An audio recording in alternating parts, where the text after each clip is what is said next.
પહેલાંના વખતમાં એક વેપારી રાજા આગળ ગયો.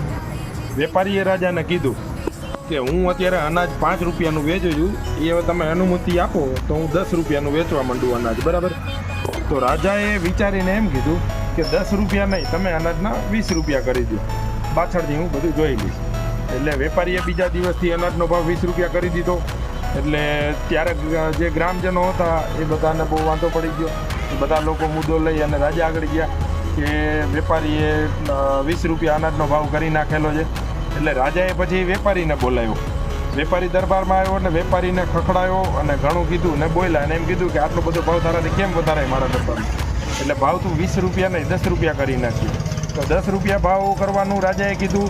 તો એમાં જે ગ્રામજનો હતા એ બધા રાજી થઈ ગયા અને રાજા હતા એનું માન રહી ગયું. એણે જે વેપારીએ જે વાત કરેલી હતી કે 5ના 10 થવા જોઈએ એ થઈ ગયા અને રાજાને બધા બહુ સારી વ્યક્તિ માનવા માંડ્યા. એટલે આ વાત છે ને પહેલાંના જમાનાની નથી, બધા સમજજો.